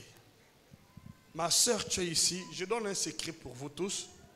Quand je prie pour les cas de fécondité, je brise l'alliance avec ta lignée biologique. Je te connecte par la foi à l'alliance de Dieu avec Abraham. Et je prie pour que le même esprit, les mêmes promesses se manifestent dans ta vie. Qui dit Amen? Faites attention à cela. Ne prie pas seulement au Seigneur. Non. Dieu n'a pas abrogé la stérilité par la prière. Il a traité l'alliance. Genèse chapitre 17, verset 4, verset 7. Un autre verset. Nous voyons ici que Sarah était stérile. C'est bien. Notre verset, nous allons voir que Rebecca aussi était stérile. La femme du fils héritier d'Abraham. Pourquoi cette similitude des effets ou des faits? La Bible dit, ne lisez pas, en fait, je vous ai donné juste le verset. Je suis en train de lire l'autre verset pour gagner le temps, parce que nous sommes dans la fin. Genèse chapitre 25, verset 21. Genèse 25, verset 21. Nous avons vu qu'Abraham avait pour Sarah était stérile. Et dans le cas de Rebecca, la femme de son fils héritier, on va voir la même chose. Isaac implora l'Éternel pour sa femme, car elle était stérile. Et l'Éternel l'exauça. Rebecca, sa femme, devint enceinte. Je déclare la même grâce sur ta vie. En tant que postérité d'Abraham, je déclare à partir d'aujourd'hui que la stérilité est brisée dans ta vie. J'implore le Seigneur pour toi. J'implore le Seigneur pour toi. Dans le nom puissant de Jésus, tu rends l'alliance de Dieu avec Abraham, l'alliance de la fécondité. À partir d'aujourd'hui, tu n'es plus la fille de, tu deviens la fille d'Abraham. La fécondité de ton partage, tu deviens le fils d'Abraham. Au nom puissant de Jésus, à partir d'aujourd'hui, tu reçois tes enfants. Recevez-les maintenant dans le nom de Jésus. Le ciel m'écoute et la terre m'écoute. La terre n'est plus ton partage. À partir du nom de Jésus-Christ, dis-moi même plus fort.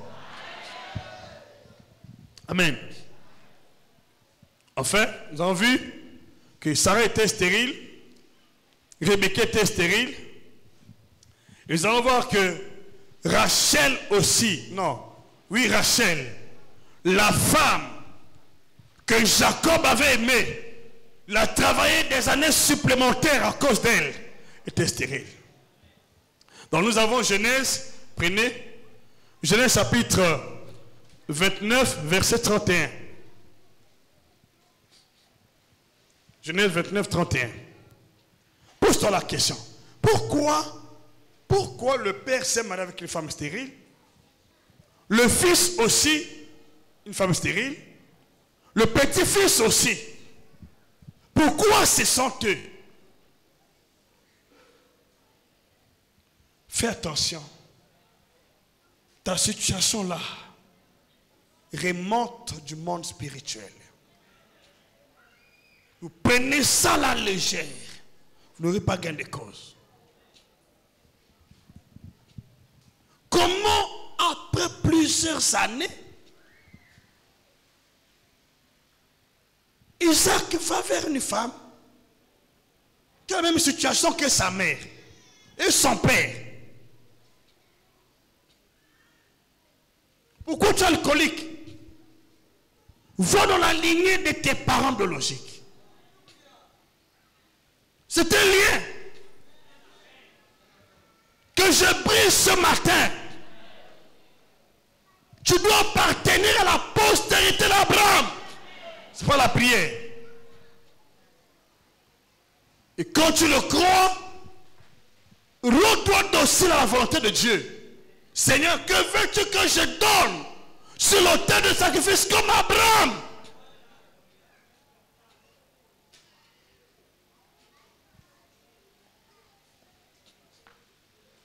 Et tu ne donnes pas ta dîme, prends l'engagement. C'est pourquoi je dis, tous ceux qui ne font pas les œuvres d'Abraham ne sont pas fils d'Abraham.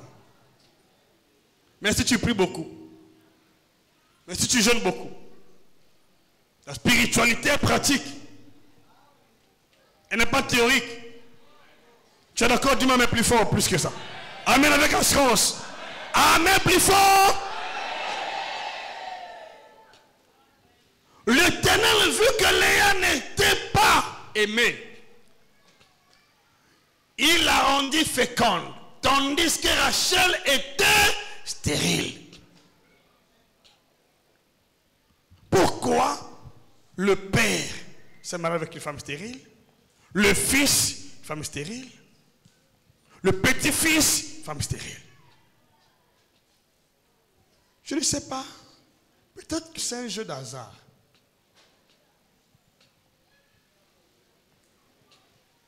Je ne suis pas certain. Que se passe-t-il dans ta famille, dans ta vie? Alors, Église, écoutez-moi. Que les gens ne vous séduisent pas. Ce n'est pas ta prière qui change les données sur le terrain. Non. C'est l'alliance. C'est ton appartenance à une lignée. Ton appartenance à un arbre généalogique. Il faut appartenir à un arbre.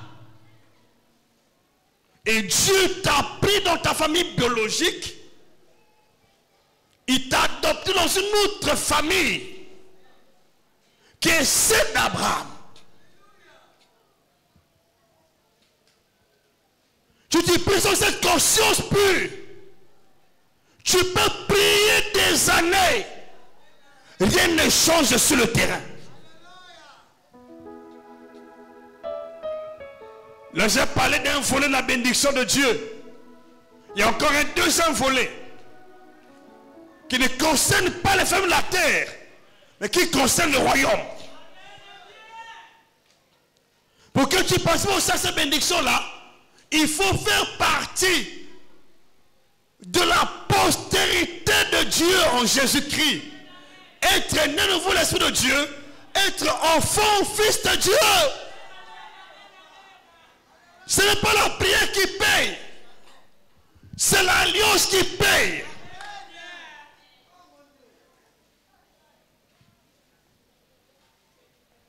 C'est l'alliance. C'est ton appartenance à Dieu qui paye.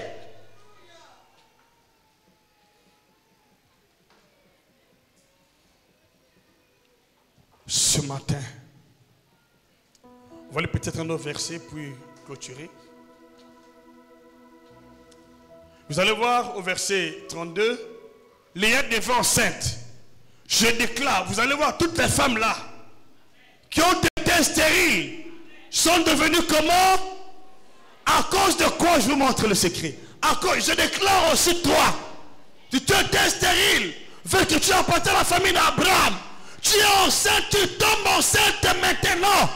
Dans le nom de Jésus, tu reçois ta grossesse à partir d'aujourd'hui. Il n'y a plus de stérilité dans cette église. Au nom puissant de Jésus. Si tu es d'accord, dis-moi plus fort. Je te montre le verset. Pourquoi tout ce monde est tombé enceinte? Ah, parce qu'il priait beaucoup, n'est-ce pas? Ne perds pas ton temps à beaucoup prier. Tu ne veux pas de l'alliance. Genèse. Maintenant, je vais vous donner la différence. Il y a des enfants qui viennent de l'empire du diable. Ok? Oui. Ceux n'ont pas besoin d'alliance. Ils viennent comme ça. Comme Ismaël. Ils viennent à n'importe quel moment. Mais dans la légalité. Ils sont toujours là. Leur but est de combattre la postérité. Ismaël n'a pas besoin de passer par 1000 chemins. Il vient à n'importe quel moment. Ismaël. Alors si tu es d'accord avec ce que je dis, dis Amen. Il y a des Ismaël, les fils d'Abraham selon la chair, les fils d'Abraham selon la promesse. Voilà. Dans la postérité d'Abraham, en fait, la descente d'Abraham, il y a des étoiles du ciel et le sable de la terre. Comprends qui tu es. Ne te compare pas aux autres. Toi qui ne te compare pas. Tu te compares trop aux autres. Ne te compare pas. Ne te compare pas aux gens. Oh. Comment tu veux pas? Ne te compare pas. Enlève ça.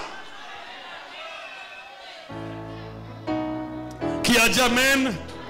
Dis Amen plus fort. Nous sommes dans la fin. Dis Amen plus fort. Plus fort, Amen. Ah, plus fort, Amen. Plus fort.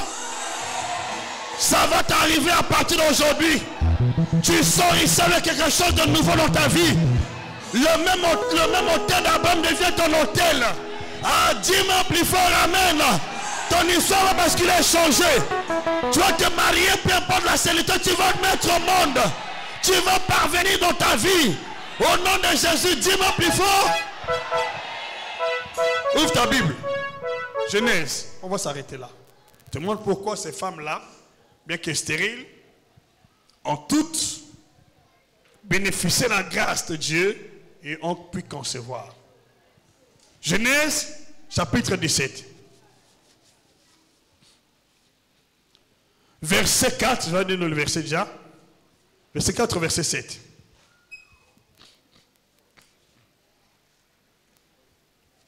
Verset 4, verset 7. Voici mon alliance que je ferai avec toi. Tu deviendras père d'une multitude de nations. Mon alliance. Verset 5. Non, oui. On ne t'appellera plus Abraham. Parce que Abraham, c'est le nom qu'il avait reçu des entrailles de son père qui est féticheur. Josué chapitre 24, j'ai donné le verset 1, verset 3. Donc quand Dieu t'appelle, il y a un nom que tu avais reçu dans ta famille là-bas. Ce n'est pas avec ce nom qui te bénit. Qui dit Amen? Ce n'est pas avec le nom de Maouki qui te bénit. Tu viens à Dieu avec ce nom-là. Mais pour te bénir, il doit changer ton nom. Ce n'est plus Élénie Emmanuel. Il change le nom. Et tu portes toujours le même nom là. Dieu ne peut pas te bénir. C'est pourquoi on appelle le baptême du nom de Jésus.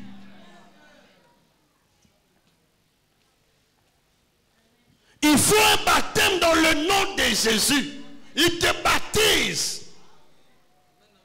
Il fait de toi une nouvelle créature. Tu n'es plus Boanga Bonfil. Il te donne un nouveau nom. Il fait de toi une nouvelle créature. C'est avec ce nom-là qu'il te bénit.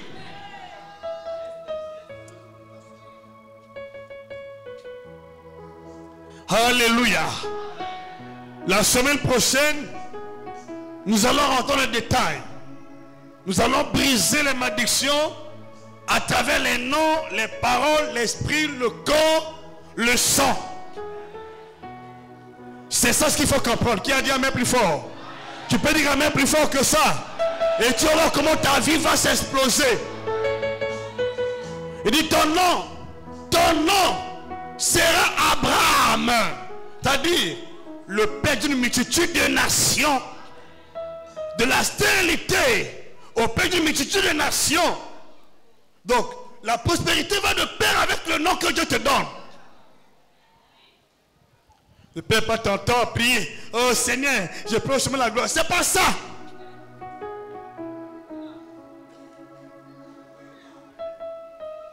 Je suis fils du prophète Jégama. Oui. Quelle alliance? Mais si tu es fils du prophète Jégama, il n'y a pas une autre alliance. C'est ça là. Mais si tu es avec Jésus, il n'y a pas une autre alliance. C'est ça là. Qui peut me dire Amen? Il n'y a pas une autre. C'est ça. Ah ouais. Ok. Ne perds pas ton temps à prier sans connaître ça. Il dit, je te rendrai fécond. C'est ici où tout est parti. C'est pourquoi sa femme a pu concevoir. Et la femme d'Isaac a pu concevoir. Et la femme de Jacob a pu concevoir. C'est à cause de cette parole. Je te rendrai fécond à l'infini. Je ferai de toi des nations et des rois sortiront de toi. Verset 7, écoutez-moi bien. J'établirai mon alliance entre moi et toi. Et tes descendants après toi. Sans leur génération. Dans notre génération, on est dans la même alliance. Ce sera une alliance perpétuelle en vertu de laquelle je serai ton Dieu et je serai ta postérité après toi. Ici, il y a la différence. Il parle de la descendance, il parle de la postérité. Mais non. En ce qui concerne la descendance, l'alliance concerne tous les descendants. Ok? Tu as vu mon alliance avec toi et tes descendants après toi. Selon leur génération. Deux points. Ce sera une alliance perpétuelle. En vertu de laquelle je serai ton Dieu et celui de ta postérité. Le Dieu d'Abraham n'est pas le Dieu de la descendance d'Abraham. Mais la postérité d'Abraham. Voilà pourquoi Israël est combattu.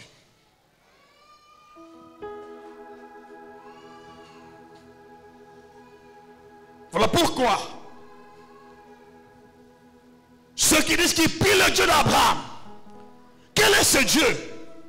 Il s'appelle Jésus-Christ. Il croit au Dieu d'Abraham, mais il ne connaît pas le nom de Dieu d'Abraham, qui est Jésus-Christ. Vous savez les combats. Il est le Dieu de la postérité, pas de la descendance.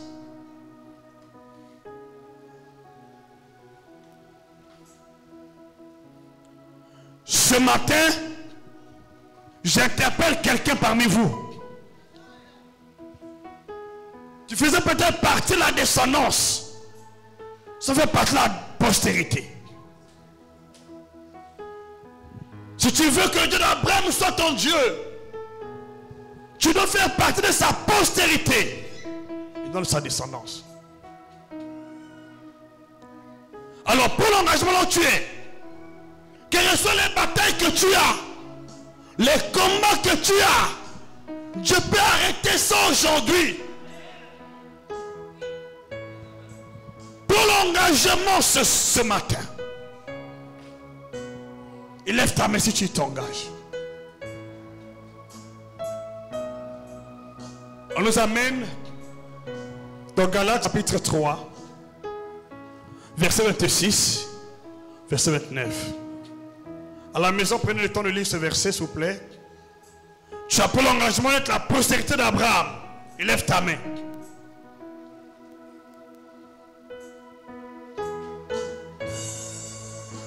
Élève bien haut ta main, s'il te plaît. Écoutez ce que la Bible dit. Car vous êtes tous fils de Dieu par la foi en Jésus-Christ. Dis Père, ce matin, dans le nom puissant de Jésus-Christ, je prends l'engagement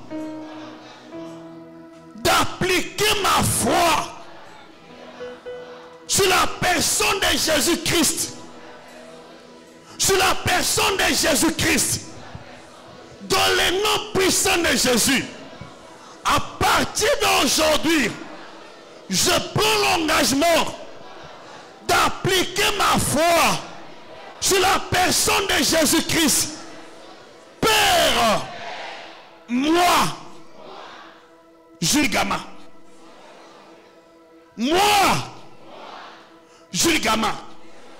Tu prends son nom. Moi, Jules Gama, né de la famille biologique de Gama, né de la famille biologique de mon père biologique, de ma mère. Aujourd'hui, moi, Jules Gama, je prends l'engagement d'appliquer ma foi sur la personne de Jésus-Christ. Car la Bible dit dans Galates chapitre 3 verset 26, car vous êtes tous fils de Dieu par la foi en Jésus-Christ. À partir d'aujourd'hui, je me prénomme, je me nomme fils de Dieu par la foi en Jésus-Christ. Je ne suis plus fils ou fille de ma famille biologique. À partir d'aujourd'hui, les esprits de famille n'ont plus de pouvoir sur ma personne, sur ma postérité, sur mon travail. Au nom puissant de Jésus, leurs hôtels ne sont plus mes hôtels. À partir d'aujourd'hui, mon hôtel est celui d'Abraham, celui de Dieu. Au nom puissant de Jésus, à partir d'aujourd'hui, les promesses de Dieu faites à Abraham sont mon héritage. La prospérité, la bénédiction, la fécondité, au nom de Jésus, c'est mon héritage, de maintenant à jamais. Au nom de Jésus. Verset 27. À la maison, on reprend la lecture. réclame, prie. Tout va changer. Verset 26, 27 dit ceci. Fais vite. Vous tous qui avez été baptisés en Jésus, en Christ, vous êtes revêtus, vous avez revêtu Christ. Dis Père, étant baptisé en Jésus, à partir d'aujourd'hui, je revêts Christ. Je revêts Christ. Toute puissance maléfique, tout esprit impur qui était en moi, qui vient de ma coutume, de ma tradition, qui était sur moi comme un vêtement, à partir d'aujourd'hui, il est ôté sur mon corps, au nom puissant de Jésus. À partir d'aujourd'hui, sur le plan spirituel, le plan mental, le plan physique, je revêts Christ. Je revêts Christ au nom puissant de Jésus.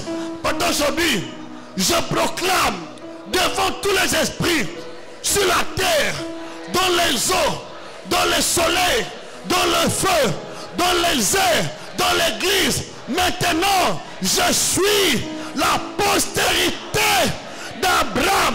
Tout esprit qui ne glorifie pas Dieu, qui était sur moi, sur ma personne, au nom de Jésus, te donne l'ordre de quitter mon corps, mon âme, mon esprit.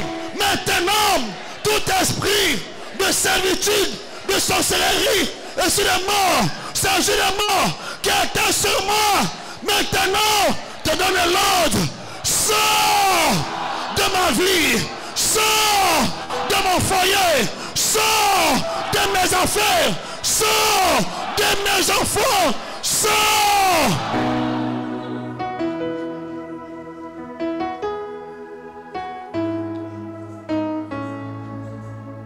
C'est à ce niveau.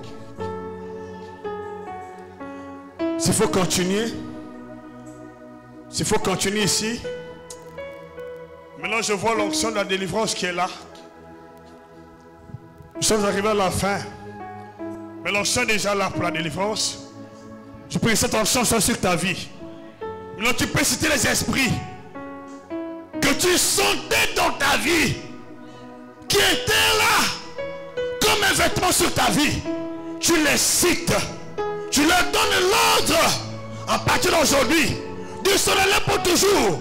Au nom de Jésus, je les lis. Ils sont liés. Ils n'ont plus de pouvoir ni sur ta vie, sur ton mariage, sur ta santé, ta fécondité, tes enfants, ton travail, tes fonctions. Je te libère ce matin au nom puissant de Jésus.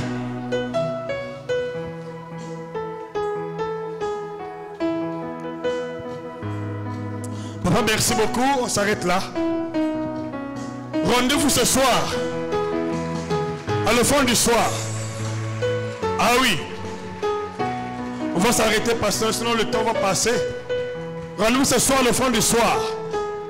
Nous allons les bouter tous dehors. C'est déjà fait.